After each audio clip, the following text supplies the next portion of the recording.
السلام علیکم ناظرین، جے پاکستان چینل میں آپ کا میزبان سالک مجید آپ کو خوش آمدید کہتا ہے۔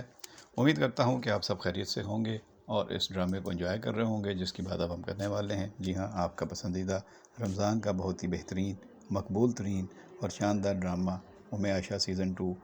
کے تازہ ترین اپڈیٹس کی بات کریں گے۔ 23 قسطوں میں آپ نے کہانی کو بہت سراہا، پسند کیا اور آپ اس کے ساتھ جڑے رہے، جس نے ثابت کیا کہ آپ کو کہانی بھی پسند آئی، آپ کو اس کے موضوعات بھی اچھے لگے، آپ کو اس کی کاسٹ اور اس کی پروڈکشن ٹیم نے محنت کی ہے وہ بھی پسند آئی، اور خاص طور پر عائشہ کا کردار ادا کرتے ہوئے اس میں اس لڑکی نے جو شاندار اداکاری کی ہے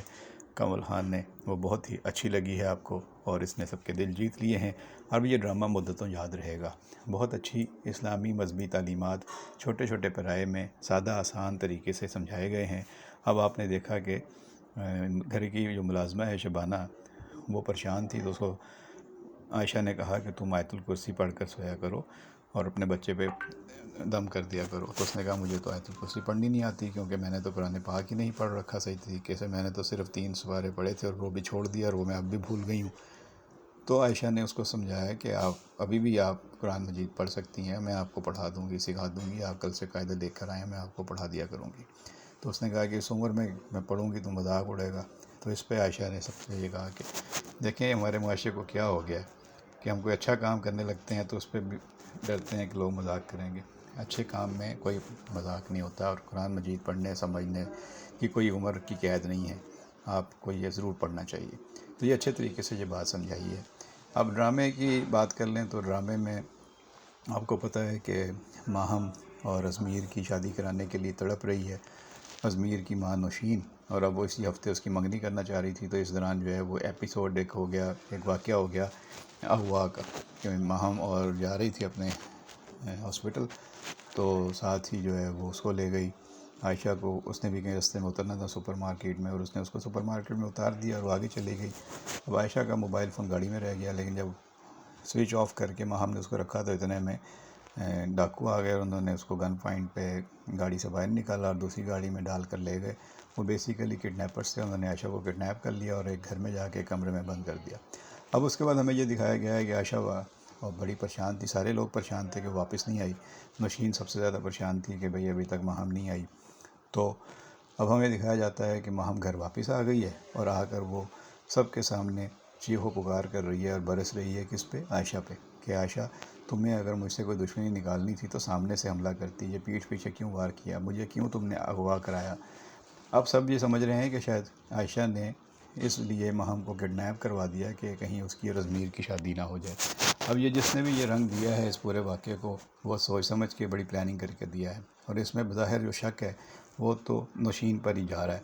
کہ اسی نے یہ حرکت کی ہوگی، کیونکہ نوشین کو ڈر تھا کہ اگر عائشہ کے حسن سلوک سے متاثر ہو کر ماہم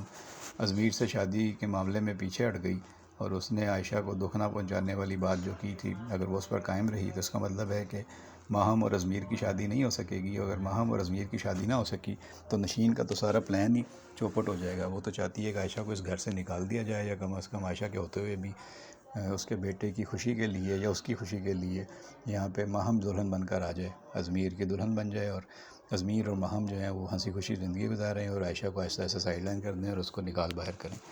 لیکن اب یہ سب کچھ ہو نہیں رہا تھا، اور جب وہ سیڑھیوں سے گری تھی ماہم، اور اس کا جو خیال رکھا، اس کی مرہم پٹی کی، اور اس کو سارا جو ہے اس کا خیال رکھتی رہی، کیئر کرتی رہی عائشہ، تو اس سے وہ حسن سلوک سے بڑی متاثر ہوئی تھی ماہم۔ اور پھر جب نوشین نے ماہم کی ماں فوزیہ کو فون کیا اور اسے کہا کہ نوشین بول رہی ہوں اور یہ ماہم جو ہے یہ ابھی تک ڈیلے کر رہی ہے ازمیر سے شادی میں، کیوں نہیں فیصلہ کر رہی، تو ماہم کی ماں نے فوزیہ نے بھی نوشین کو یہی کہا تھا کہ میری بیٹی ہے، وہ اتنی جلدی فیصلہ نہیں کرتی، اور وہ کبھی بھی یہ نہیں چاہے گی کہ اس کی وجہ سے کسی دوسرے کو دکھ ہو۔ اگر ازمیر کی زندگی میں عائشہ نہ ہوتی تو پھر تو میری بیٹی ماہم فیصلہ کرنے میں 2 منٹ نہ لگاتی، لیکن اب تم خود سوچ لو کہ وہاں پہ عائشہ بھی موجود ہے، اور ازمیر اگر شادی کرنا چاہتا ہے میری بیٹی ماہم سے تو ماہم فیصلہ کرنے میں ٹائم لے گی۔ اب یہ وہ بات تھی جس سے لگتا ہے کہ ڈر گئی نوشین، اور نوشین نے پھر یہ حرکت کی کہ عائشہ کو برا بناؤں،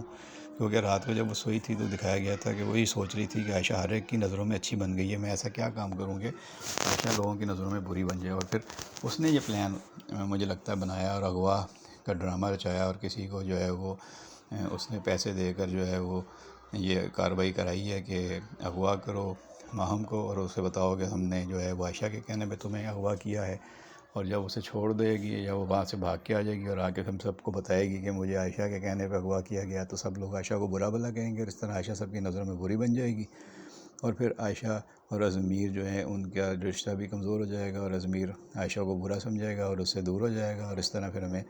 شادی کرانے میں آسانی ہو جائے گی ازمیر اور ماہم کی۔ تو ابھی تک یہ لگ رہا ہے پورا پلاٹ اسی طرف جا رہا ہے اور پورا پلان یہی ہے، لیکن عائشہ بھی اپنے اس کا تو کوئی مددگار ہے نہیں، وہ تو اس کا تو واحد آسرا اللہ کی ذات ہے، تو وہ اپنے اللہ سے پھر رابطہ رکھتی ہے، دعا کرتی ہے اور رحم مانگتی ہے اور دادی سے صلاح مشورہ کرتی ہے۔ تو دیکھتے ہیں اب آگے عائشہ کے اوپر اتنا بڑا الزام بہتان لگ گیا ہے، تو یہ جھوٹا الزام اور بہتان جو لگا ہے، تو یہ جنہوں نے لگایا ہے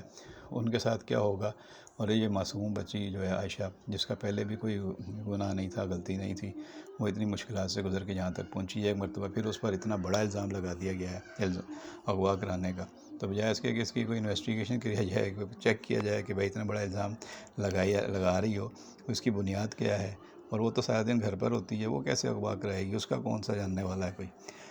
تو اب دادی اور جو والد ہیں ازمیر کے، وہ بھی اس بات میں سوچ میں پڑ گئے ہیں کہ اب کیا کرنا ہے، کیونکہ نوشین کو بڑی جلدی ہے، وہ اگلے ہفتے ہی منگنی کرنا چاہتی ہے ازمیر اور ماہم کی، جبکہ دادی نے کہہ دیا ہے اپنے بیٹے فرقان سے کہ جا کے اپنی ماں بیگم کو کہہ دو کہ اگر منگنی کرنی ہے تو یہ ڈرامہ کسی اور جگہ جا کر رچائے، میرے گھر میں یہ تماشا نہیں ہوگا۔ اور ازمیر کے والد نے بھی دادی کو یقین دہانی کرائی ہے کہ اگر ازمیر نے کسی موقع پہ عائشہ کو چھوڑنے کی بات کی تو میں ازمیر اور ماہم دونوں کو یہاں سے گھر سے نکال دوں گا۔ اب دیکھیں آگے کہانی کیا رخ اختیار کرتی ہے، آپ کو کیسا لگ رہا ہے، آگے کے مناظر کیا ہوں گے۔ آپ بھی اپنے خیالات اور اپنے جو تاثرات ہیں وہ کمنٹ باکس میں آ کے شیئر کر سکتے ہیں۔ اپنا خیال رکھیے گا، بہت شکریہ۔